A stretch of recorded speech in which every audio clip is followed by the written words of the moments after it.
les bendiga en esta mañana, hermanos amados y hermanas que han venido a este lugar de adoración donde se alaba el nombre del Señor. Bueno, tenemos algunas conexiones, hermanos. Tenemos 6 conexiones. Bueno, pues Dios bendiga a las personas que están conectadas vía internet. Siéntense un momentito, hermano.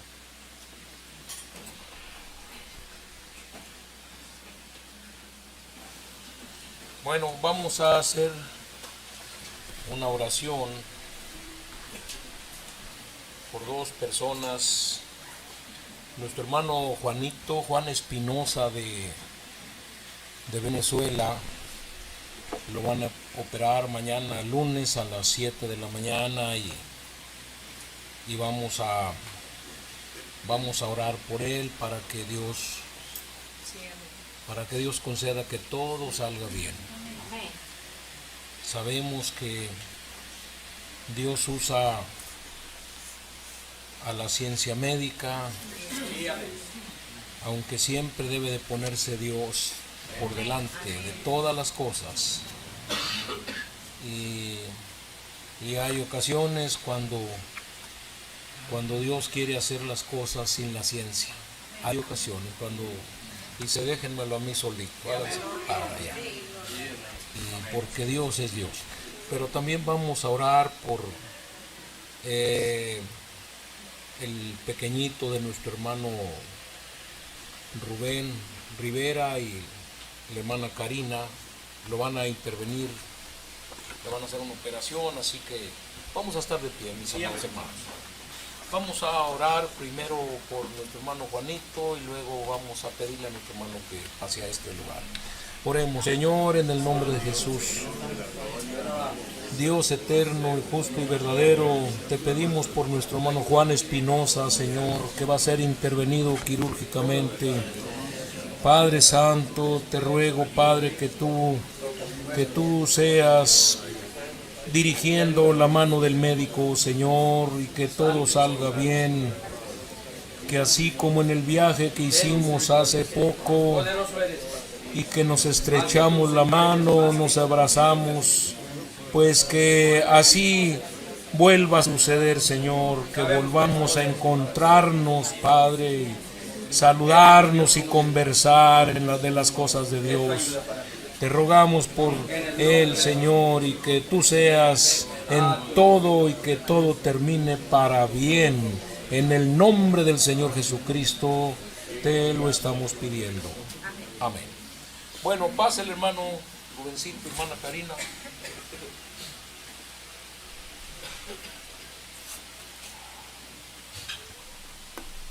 Aleluya. Bueno,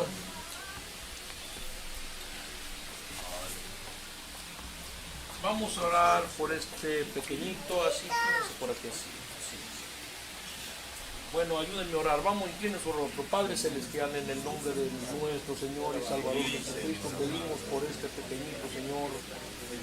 Dios mío, que tú, Señor, concedas que todo salga bien, que la mano del médico sea dirigida por la mano de Dios y que, Señor, todo esto termine para satisfacción de sus padres y de nosotros también, Señor.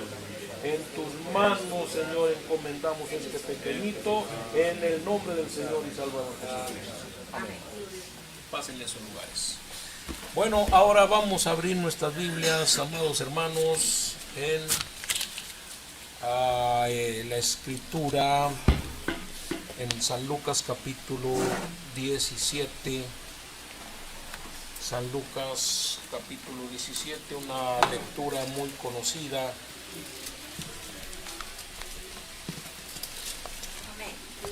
¿Ya lo tienen? Lucas 17, los versos 28 y 30, al 30. Asimismo, como sucedió en los días de Lot, comían, bebían, compraban, vendían, plantaban, edificaban. Mas el día en que Lot salió de Sodoma, llovió del cielo fuego y azufre y los destruyó a todos. Así será el día en que el Hijo del Hombre se manifieste.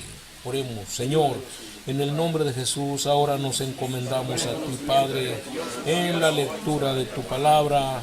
Señor, que la gracia de Jesucristo sea derramada, Padre, y abre mis labios con confianza, Señor, y que tu palabra llegue a los corazones, Señor, le sea revelada. En el nombre del Señor Jesucristo lo pedimos. Amén. Sentados, hermanos.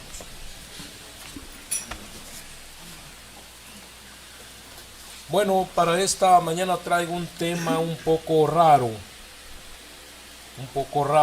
pero el propósito de esto es que la gente sea enseñada, que la gente sea adoctrinada, porque en el mensaje se nos dice que una iglesia sin doctrina no es iglesia. Cada persona, cada mujer, cada hombre debe de estar entrenado, debe estar, porque aquí es como un campo de entrenamiento. Aquí venimos para ser entrenados, para ser enseñados, para ser capacitados, y la capacitación pues la da el Señor, así que entonces este es algo así como un campo de entrenamiento, y esto es con el fin de cuando llegue el momento, pues realmente que no estamos incitando a la gente a discutir, a que sea peleadora, no, nada de eso. No, las discusiones no llevan a ningún fin, no llevan a ningún bien, pero de todas maneras el creyente debe de estar capacitado para cuando llegue el momento, pues que sepa defenderse, que sepa aplicar las escrituras como deben de ser. Así que es un tema un poco raro, pero el tema es este: ¿por qué es inaceptable la doctrina del regreso del profeta? ¿Por qué para nosotros es inaceptable? Y en esta mañana vamos a tratar de deslindar esto. Usted sabe que esa doctrina la gente sigue creyendo tales cosas, y se ha extendido por allá. Alguien me decía que por ahí en Colombia son más los creyentes de esta doctrina que los que no la creen, pero a nosotros no nos importa realmente eso de que se extiendan, eso de que sea más grande. Pues usted sabe que la Iglesia Católica también es la más grande, pero sin embargo pues es la más equivocada. Así que entonces eso de que sea grande el grupo, eso nada tiene que ver, pero vamos a ver este tema, por qué para nosotros es inaceptable. Ahora vamos a tomar alguna serie de escrituras. Tenga su Biblia a la mano, porque esto tiene que ver con la Biblia, con lo que la Biblia predijo que sería. Y la primera lectura que vamos a leer se encuentra ahí pues precisamente es en Mateo. Ya vimos Lucas 17:30, que cuando se desenvolverían, cuando Lucas 17:30, cuando esto se cumpliría, produciría una serie de cosas como sucedió en la primera venida del Señor. Así como cuestionaron al Señor Jesús, unos lo creyeron, otros no lo creyeron, y bueno, en fin, otros malinterpretaron las cosas. En fin, fue una serie de acontecimientos que están registrados en la palabra de Dios, y al venir el cumplimiento de Lucas 17:30 en los días finales, pues sería la misma situación. Habría una serie de malas interpretaciones porque precisamente es donde está la verdad, la que más le interesa a Satanás destruir. A él no le interesan las denominaciones, lo que ya está torcido, pues ya qué, ya a Satanás ya no le importa porque ya está torcido, pero lo que está sin torcer, eso es lo que a Satanás le interesa, torcerlo, desviarlo y destruirlo. Entonces fue una serie de cosas y vamos a que tienen su fundamento desde la Biblia. San Mateo capítulo 17, los versos del 1 al 8 dice así. A ver un momentito, San Mateo 17, del 1 al 8 dice así.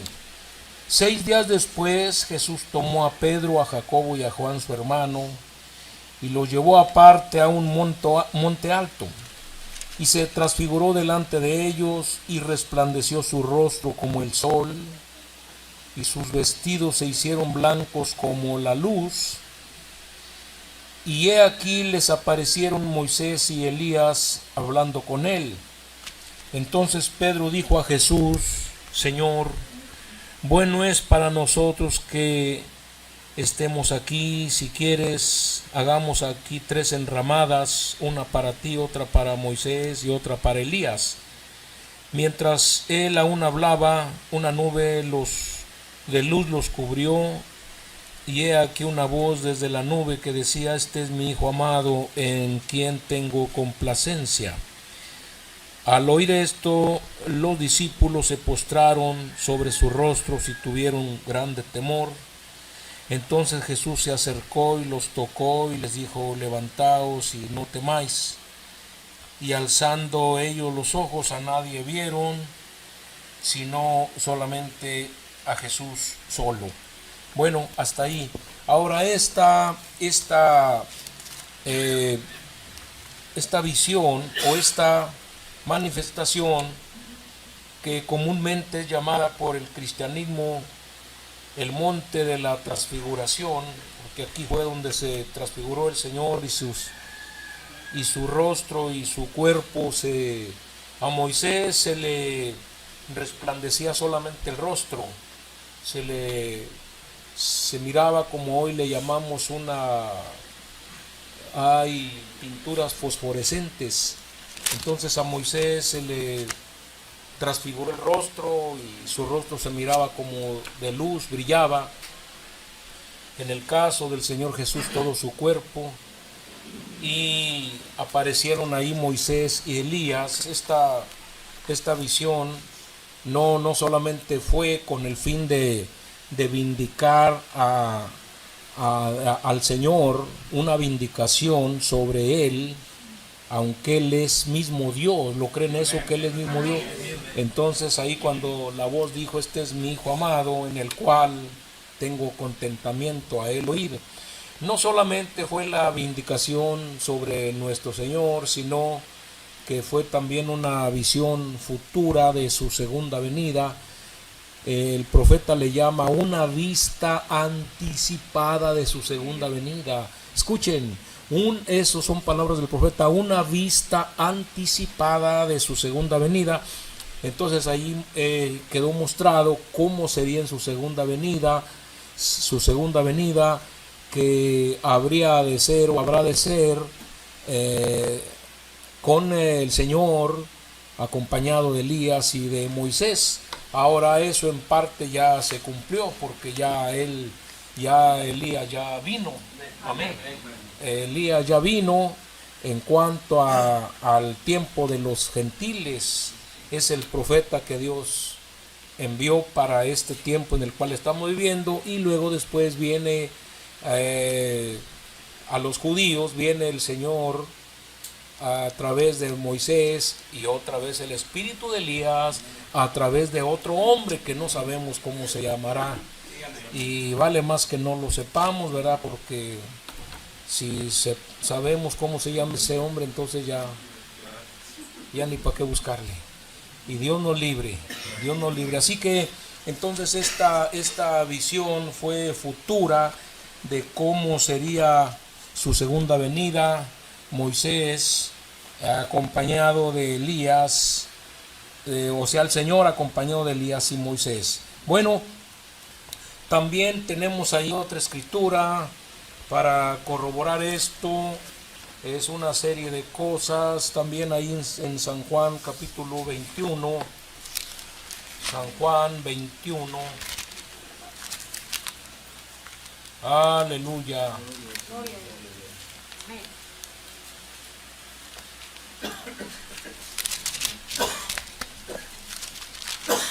San Juan 21, los versos 20 al 23.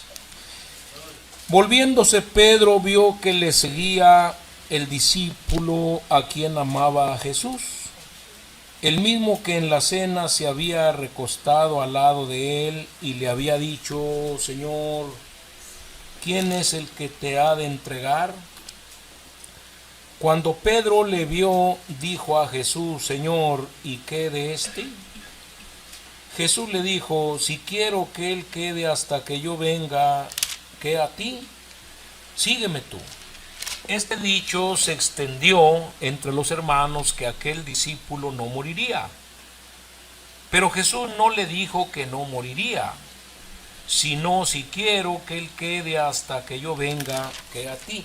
Ahora fíjese usted cómo lo llama aquí el mismo. La Biblia dice que toda escritura es inspirada divinamente.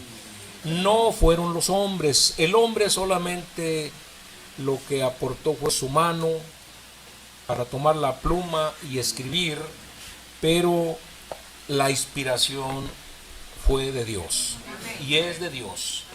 Así que cuando él tomó la pluma Juan para escribir, el Señor lo dirigió inspiradamente y le dijo: ponle este dicho. Se extendió. Entonces fue un dicho, fue una expresión, como nosotros decimos, a veces no usamos la palabra dicho, no, hombre, es un decir nada más. Es un decir. A veces usamos esa expresión, en algunos casos: hombre, es un decir, no te preocupes tú. Entonces fue un decir, pero no revelaba que en realidad el apóstol Juan no moriría. No se dieron detalles sobre su muerte. Entonces fue un decir. Pero vamos a quedarnos con lo que dice aquí. Este dicho se extendió y al decir que se extendió, pues ya me imagino, podemos imaginarnos cómo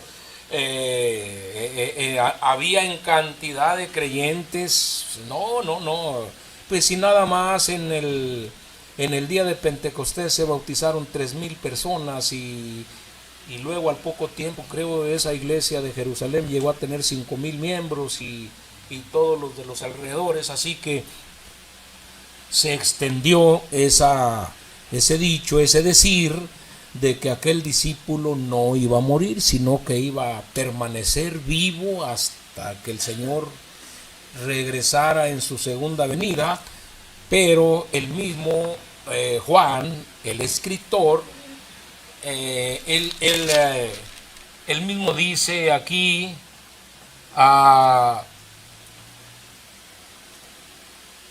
pero Jesús no le dijo que no moriría, sino: si quiero que él quede hasta que yo venga. Eso fue todo.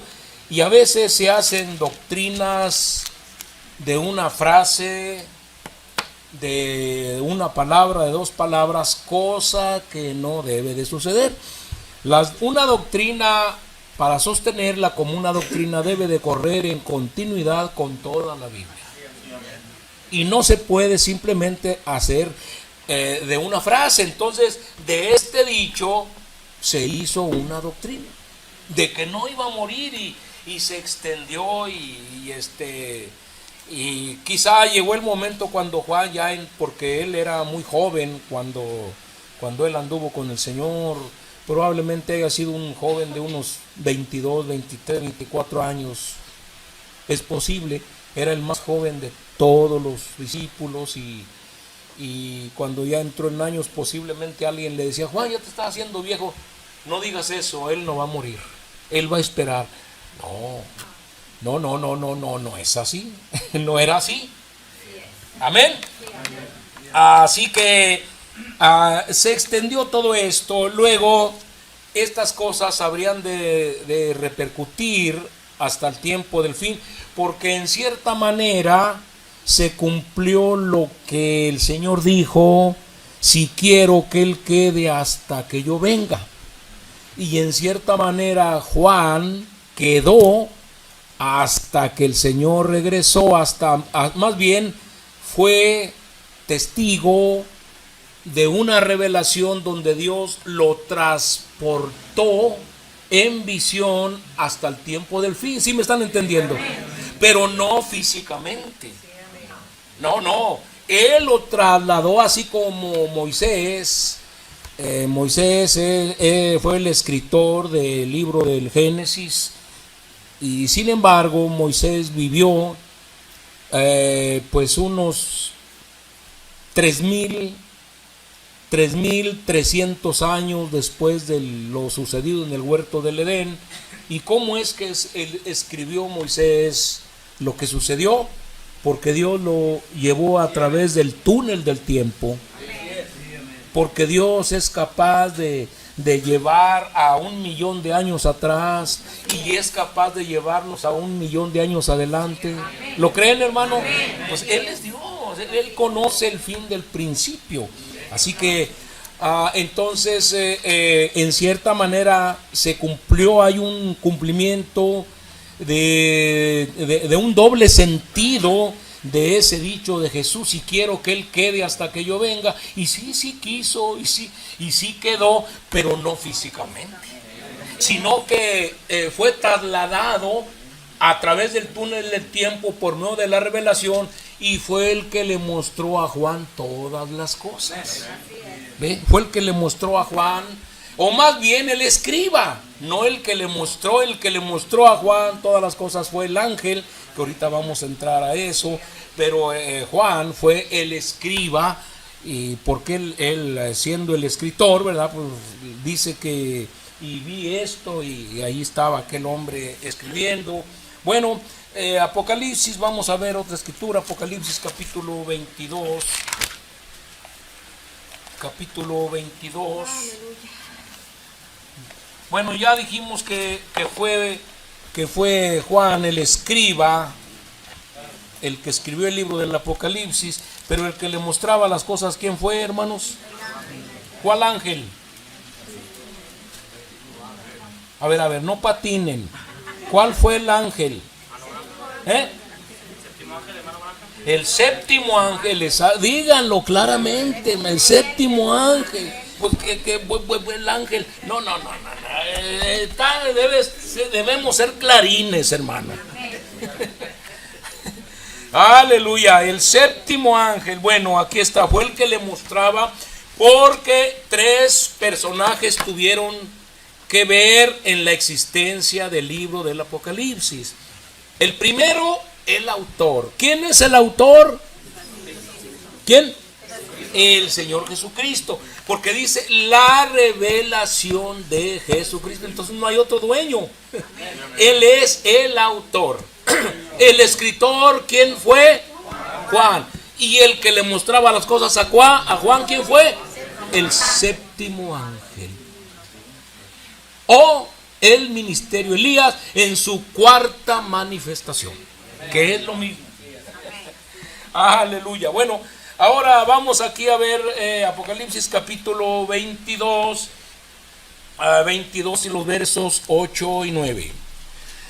Yo, Juan, soy el que oyó y vio estas cosas, y después que las hube oído y visto, me postré para adorar a los pies del ángel que me mostraba estas cosas. Pero él me dijo: mira, no lo hagas, porque yo soy consiervo tuyo, de tus hermanos los profetas y de los que guardan las palabras de este libro. Adora a Dios. Ahí está. Entonces vean ustedes cómo el que le mostraba las cosas a Juan era un hombre. Era un hombre profeta, porque dice al decir, yo soy consiervo tuyo y de tus hermanos los profetas. Entonces, ¿qué era Juan?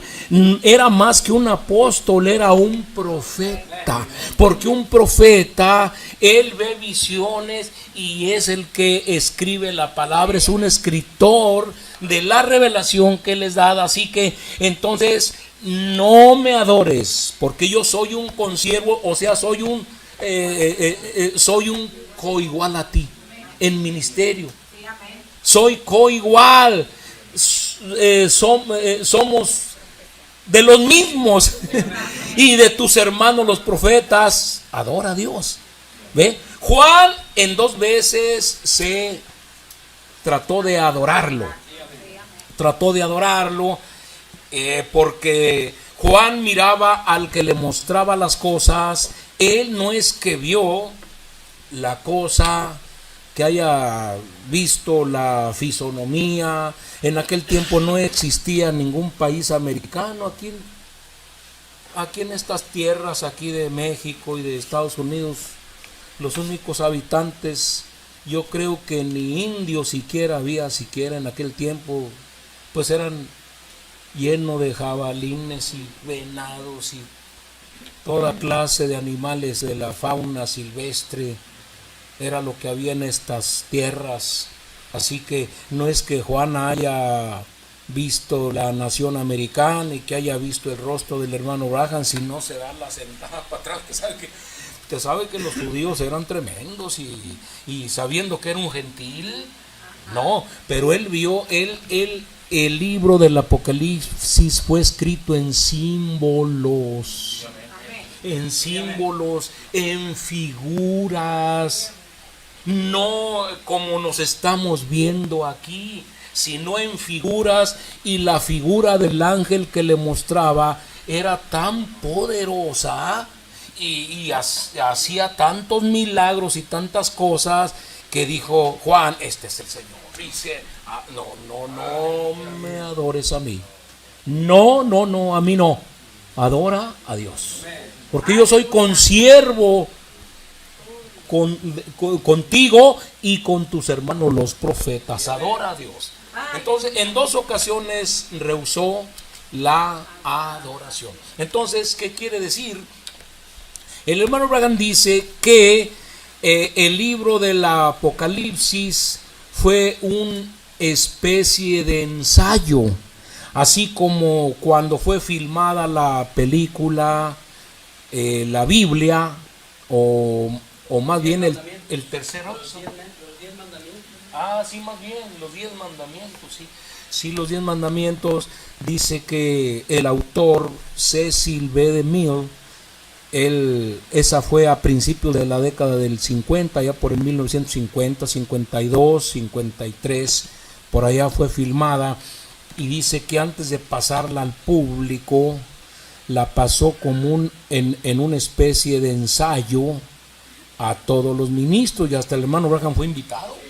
Él fue invitado y ese fue un ensayo. Entonces dice que Juan, todo lo que le mostraba el ángel fue un ensayo. Pero a hoy, mis amados hermanos, esto ya es la realidad.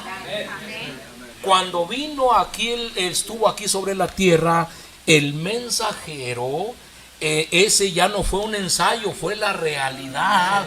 Y la novia, Juan es tipo de la novia, porque recuerde que Juan miraba las cosas que el ángel le mostraba y las escribía. Ahora nosotros estamos viendo las cosas que nos mostró el mismo ángel y no las estamos escribiendo con pluma, pero las estamos escribiendo en nuestro corazón. Aleluya. Amén, hermano. Gloria a Dios. Entonces, a la vez mostraba que habría un espíritu en el mundo, así como hubo un espíritu que apareció en los días del Señor Jesús, cuando Él se apareció a sus discípulos, y ya hablamos sobre ese dicho: si quiero que Él quede hasta que yo venga. Entonces apareció un espíritu que hacía creer a la gente que Juan no iba a morir, que él iba a permanecer pues hasta que el Señor viniera en su segunda venida. Y así, sin embargo, ese espíritu, pues llegó el momento cuando se disolvió, y yo creo que se disolvió cuando Juan sacó a la luz su evangelio, el evangelio de San Juan, que según esto aparecieron los evangelios después del año 50, quizá 45, alrededor de unos 15, 20 años después, pero ya andaba el hervidero de cosas, de creencias, una tironeadera, y yo creo que ahí fue donde ya ese espíritu comenzó a disolverse, cuando Juan mismo da testimonio. Aquí lo leímos, donde dice: pero Jesús no dijo que no moriría. Y fíjese, y él era el personaje, él era en cuestión, la persona de quien habló Jesús. Pero dice: pero Jesús no dijo que no moriría, sino si quiero que él quede. Fue un dicho, fue un decir. Entonces, respecto a Apocalipsis capítulo 22, verso 8 y 9, exactamente, habría un espíritu diabólico, mentiroso, que haría a la gente creer, como lo dice también el profeta en el libro de los sellos, creo en la página 154, donde él dice que habrá un espíritu en el mundo que harán creer a la gente que el mensajero es el Señor Jesucristo, pero luego dice: pero usted no lo vaya a creer, porque Él es uno de sus hermanos, Él es uno de ustedes. ¿Ve? Entonces habría un espíritu en el mundo, y eso es lo que hace la gente, la gente. Estábamos escuchando el hermano Ángel, que nos está sintonizando desde Saltillo, me mostró un canto a través de una iglesia, donde creen eso, y Branham, te estamos esperando. ¿Y qué es eso? Es un espíritu contrario a Dios, contrario a la palabra de Dios. ¿Ve? Así que entonces aquí podemos ver que al ser un espíritu tendría que aparecer en estos últimos días. Pero toda esta serie de cosas y las interpretaciones erróneas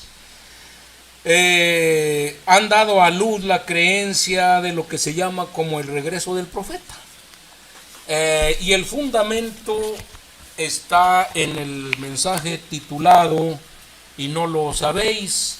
Creo que ese mensaje ya se repartió a la congregación. Ahí encuentra usted este es un sueño que un hermano tuvo, un hermano de Oregon, y aquí lo citamos en este pequeño librito. Dice: vayamos al mensaje "Y no lo sabéis", donde el hermano Orlando Walker, ministro de Oregon, le cuenta el sueño al profeta, donde vio un gran caballo blanco, el hermano Branham montado y vestido con traje de jefe indio, equipo militar tanto en el caballo como en el jinete. Luego el hermano Branham dijo esta frase: yo cabalgaré esta vereda solamente una vez más. No se puede hacer una doctrina de esta expresión. Fue un error grave en el tiempo de los discípulos hacer una doctrina de aquel dicho del Señor. No se puede hacer hoy una doctrina de cuando no hay una explicación, no hay nada. Simplemente acuden a malinterpretar el mensaje para respaldarlo. Pero de aquí, de esta frase, no se puede hacer una doctrina. Amén. Amén. Que va a regresar. Bueno, hasta ahorita no ha habido un testimonio, no hay testimonio en las Escrituras donde nos diga que una persona de los santos profetas del Antiguo Testamento revivió o resucitó para volver a predicar en carne, para volver a predicar otra vez en su cuerpo. No hay respaldo para eso. Está establecido que los hombres mueran una vez y después el juicio. No se puede, no se puede. Es contrario a las Escrituras. Así que eso es lo que han hecho, una doctrina de esto y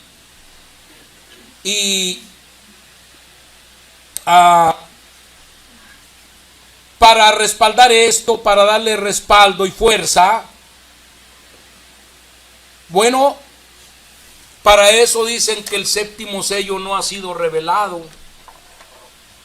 y por lo tanto dicen los truenos, la revelación de los 7 truenos no ha sido dada y Él va a venir a revelar los truenos. Bueno, y entonces, ¿a dónde queda Apocalipsis 10, 1, 7?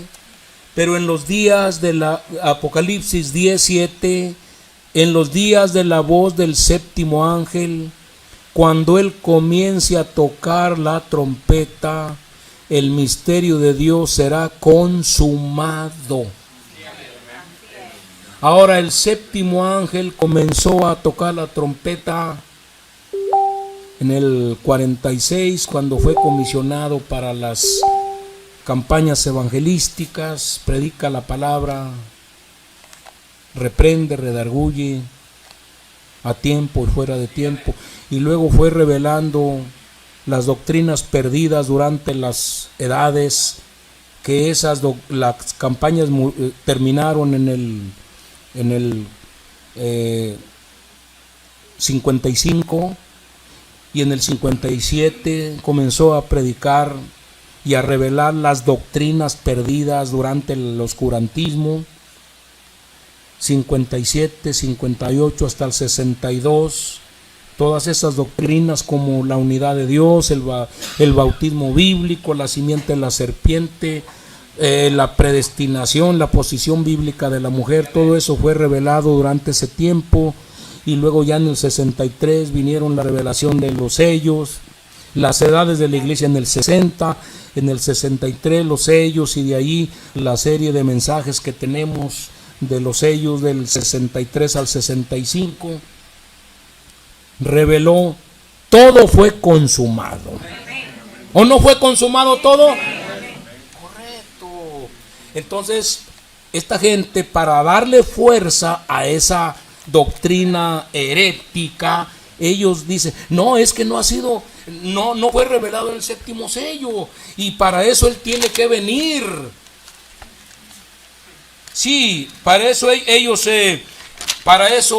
dicen, ellos tienen que venir.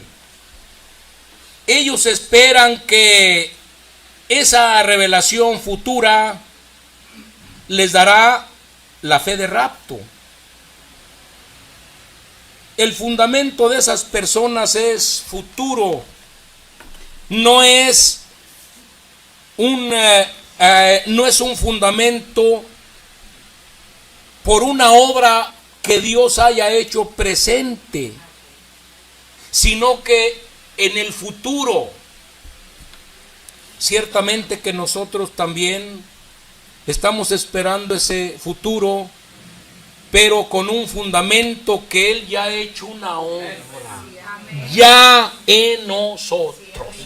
Si no la ha hecho, pues entonces, mis amados hermanos, como dice el apóstol Pablo, estamos golpeando al viento, como quien golpea al viento, pero estamos confiados y seguros de que Él ya ha hecho una obra. Mientras que esta gente, no, Él esperamos que venga Él a revelar los sellos y los truenos y eso nos dará fe de rapto. No, el profeta dijo, la fe de rapto ya está en el mensaje. Ya está. Entonces, ¿qué espera usted? Hermano, pues es como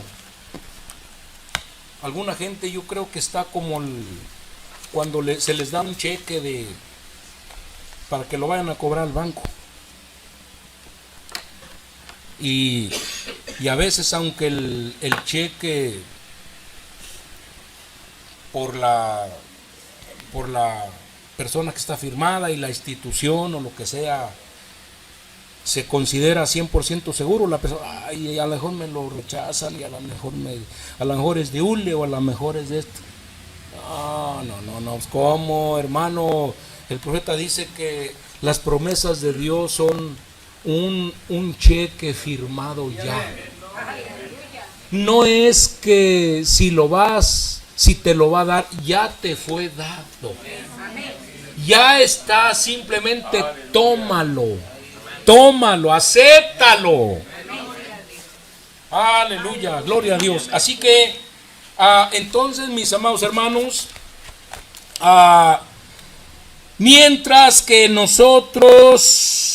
para nosotros, nuestro fundamento es la prueba de una evidencia que ya está en nuestro corazón, ya está consumada. Sí, así es. Hay una escritura que quiero que veamos, la cual se encuentra en primera epístola del apóstol Juan. Son unas epístolas muy escondiditas que están ahí, están atrás de Judas y adelante de Pedro.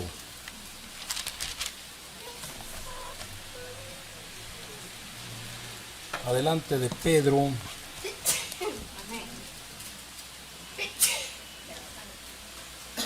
¿Ya lo tienen? Primera epístola de Juan, el capítulo 3. Verso 2. Amados, ahora somos hijos de Dios, y aún no se ha manifestado lo que hemos de ser. Pero sabemos que cuando Él se manifieste, seremos semejantes a Él, porque le veremos tal y como Él es. Fíjese, aquí está, escuchen, pongan su vista en la escritura. Aquí este texto se divide en dos partes. La primera parte es, amados, ahora somos los hijos de Dios. Ahí hay una coma. Y luego la segunda parte, y aún no se ha manifestado lo que hemos de ser. Pero sabemos que cuando Él se manifieste, seremos semejantes a Él, porque le veremos tal y como Él es. Correcto. Entonces, aquí está. La segunda parte habla del futuro, cuando este cuerpo sea transformado y lo mortal sea absorbido por la vida, y nos veremos a nosotros tal como Él es. Ese es el futuro. El presente es, amados, ahora somos hijos de Dios. Bueno, entonces esta gente no puede decir eso, porque ellos tienen su mirada en el futuro, en una obra que al regresar el profeta va a revelar los sellos, los truenos, y ellos van a ser confirmados. Ellos no pueden decir eso, nosotros sí. Yo sí puedo decirlo. Ahora soy un hijo de Dios. Y lo digo para la gloria de Dios. ¿Por qué? Hay una obra que ha sido hecha y creo que nuestra vida y nuestra visión sobre la palabra van en continuidad. No hay error, no hay equivocación, no hay error ni doctrinal, ni de testimonio, ni nada. Vamos rumbo a la gloria. Amén. Pero ellos no pueden decir eso. Entonces, déjeme decirle algo más. El profeta nos habló mucho en su mensaje del encuentro del Señor Jesús con la mujer samaritana. ¿Cómo es que esta mujercita que llevaba una vida de tantas frustraciones, tantas cosas que había pasado esta mujer, su vida estaba ya llegando ya al final del camino y estaba haciendo la prueba con el sexto marido, y ella, pues, quién sabe cómo se sentiría su corazón. Pero sin embargo, hay algo que llama la atención. Era una mujer apegada a las escrituras. Ella estaba sobre la palabra, y su celo por la palabra, porque cuando lo vio dijo: este es un rabino de allá de Judea, por la forma de vestir. Y a la mejor hasta ni saludó. Usted sabe cómo es el celo religioso. Quizá llegó así como decía una vez una hermana, uno de aquí, decía la iglesia se había partido en 3 pedazos y en una reunión ahí andaban los 3 grupos y dijo: pues aquí andamos, nomás nos andamos mirando de tranchete. Pero aquí andamos. Y quizá esta mujercita preciosa, ¿verdad?, de corazón, quizá ella, su celo religioso, porque a pesar de sus frustraciones y toda, pues se le habían venido cayendo todos los castillos que había hecho.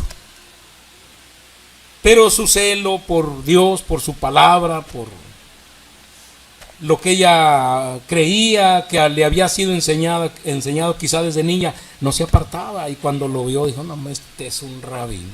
Y quizá ni saludó, llegó y echó al pozo y ahí viene.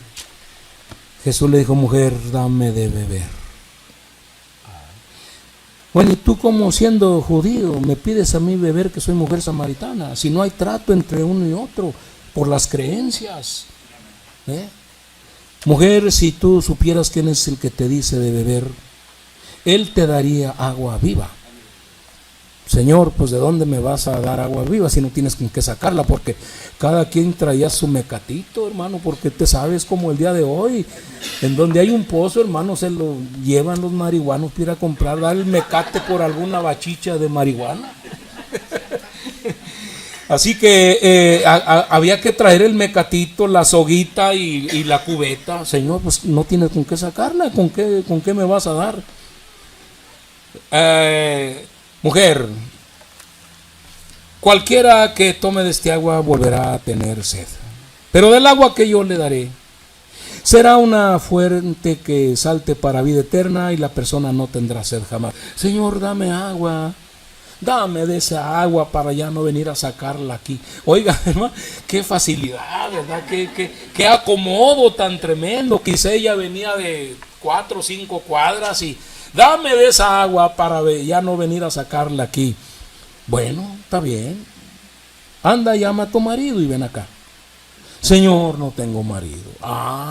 Bien. Dice el profeta, le pegó en medio. Ese era su problema. El problema allí estaba. Ese era su problema. A veces todos tenemos un problema. Tú quizá tengas un problema, o lo tuviste tú, hermanito. Quizá tengas tu problema. Tú, hermano, quizá lo tuviste o lo que sea. Pero todos tenemos un talón de Aquiles, hermano. Amén. Sí, así es. Y resulta, ¿verdad?, de que pues ese era su problema. Ya no tengo marido, Señor. Ah, bien has dicho. Porque 5 has tenido y el que ahora tienes no es tu marido. Has dicho la verdad. Ahí está. Ahí está. Señor, me parece que tú eres un profeta. Se nos ha dicho que cuando el Mesías venga, Él precisamente nos va a revelar estas cosas. Dijo, yo soy el que hablo contigo. Entonces, ¿qué dice el profeta de esta edad? Cuando la palabra, cuando el mensaje hace contacto con la simiente, esta sale a vida. Entonces, esa es mi confianza que yo tengo aquí en esta iglesia, que la palabra, el mensaje, al venir a ti, al aceptarlo, y tú siendo una simiente predestinada, saliste a vida. Resucitaste, porque avivar es resucitar. ¿Ve?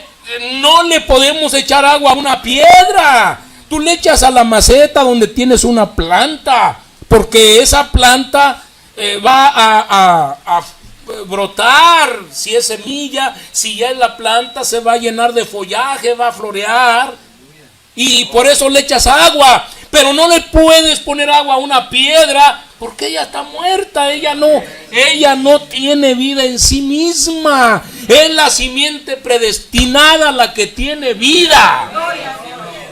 Así que entonces cuando Jesús habló con la mujer samaritana y llegó al momento en que reveló estas cosas, ella resucitó, volvió a la vida. La palabra hizo contacto con la simiente. Ahora dice el profeta, había rabinos, había grandes dignatarios de la iglesia y le escuchaban a él. Y llegó el día cuando le preguntaron los rabinos y los fariseos, si tú eres el Cristo, dínoslo abiertamente. Ya se los he dicho y no lo creen. ¿Por qué? Porque en ellos no había simiente de vida, no había simiente predestinada, pero en esta mujercita sí la había. Y cuando la palabra hizo, así como el sol hace contacto con las semillas que ha sido enterrada, con la planta, esta vuelve a vida. Así también es. Entonces, esta gente que creen en ese supuesto regreso, Dios no ha hecho, el mensaje no ha hecho nada en ellos. No ha hecho nada. Porque ellos están esperando que venga en un futuro a revelar tales cosas. Para nosotros ya han sido reveladas. El misterio ya ha sido dado. Gloria a Dios para siempre. Aleluya. Oh, hermanos, qué hermosa es la palabra de Dios. Para nosotros toda la revelación de la palabra ya ha sido consumada. Ahí tenemos, como dije hace un momento, dije Apocalipsis 17, en los días de la voz del séptimo ángel, cuando él comience a tocar la trompeta, el misterio de Dios será consumado.